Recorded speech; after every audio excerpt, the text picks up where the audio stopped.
Hey guys, happy 4th of July! It's the day where you Americans celebrate not being British. Well, this is awkward.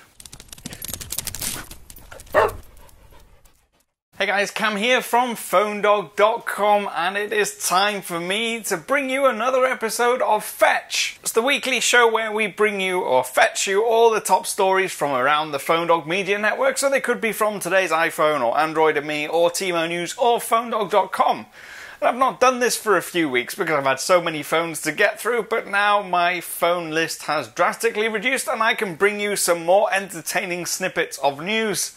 So let's get straight to it. Now, over the past few weeks, we have seen tons of iPhone 6 leaks, whether it's a physical dummy prototype or front screen panels. There have been loads of them. We've even got a release date. They think it's going to be released sometime in September, which we kind of knew anyway. If it follows the patterns of the last few years, then we'll see it released in September, ready for an actual release in the shops in October, if that makes sense. Most of the leaks have looked like this, or this, or this. Actually, no, that one was a Samsung Galaxy F leak that was released earlier this morning. I wonder how Samsung's lawyers are going to defend that one in court. Apple didn't invent metal! Or something like that. Oh dear. This week we also brought you a new member of the PhoneDog crew. Bo HD is going to be making videos over the next few weeks, see how he likes it here and see how you guys like him. So hi Bo. Hi. Hi.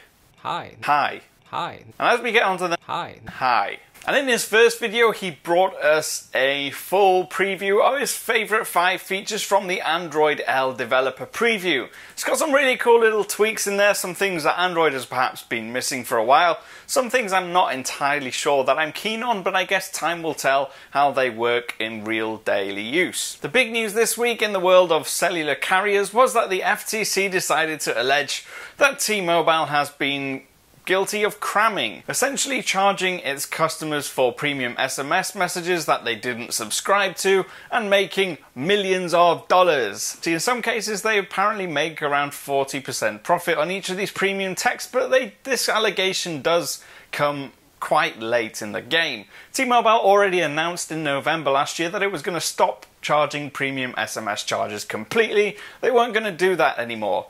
And also in June, just last month, they announced a new program where they would be proactively going to refund those people who had been affected. So if you've had premium SMS charges, whether it's been in the past or in the recent past or in the present or now, whatever, it doesn't matter. T-Mobile will refund you if you're one of their customers.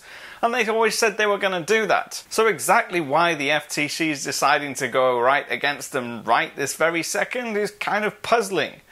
Almost makes you think that someone sinister is behind this whole thing. I should have known it was him. And I promise, that's the last time you're going to see Batclone. He's not going to happen again. Also this week we saw Google acquiring a company named Songza. They're basically a streaming company similar to Spotify or Pandora, any of those guys, but they're relatively small, and from what we heard the deal didn't cost that much. Not when you compare it to the amount that Apple paid for Beats a few weeks ago. And if you've never heard of Songza or used their services, then don't worry, you're not alone. Neither have I. And lastly, a quick mention this week for the dogfight that took place yesterday. Possibly the dogfight of all dogfights, where the LG G3 took on the Sony Xperia Z2. 2 of my favourite phones of this year. Which one will come out on top? I guess you're going to have to just go and watch that video and find out for yourself. Spoiler alert, one of them wins. Sort of. So that's been it from me this week. I'm Cam. Remember, you can get me on Twitter. I'm at PhoneDog_Cam. Ask me anything on there. I generally reply unless I don't understand what you're saying or I can't think of anything to say. I will respond. Or you can just use the comments. I'll get involved as I normally do.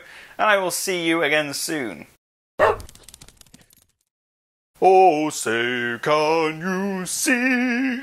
La la la la la la. Well, it's 4th of July. That's why I'm wearing this Chicago Fire football shirt. I'm getting all American. You guys should enjoy this. It's humiliating.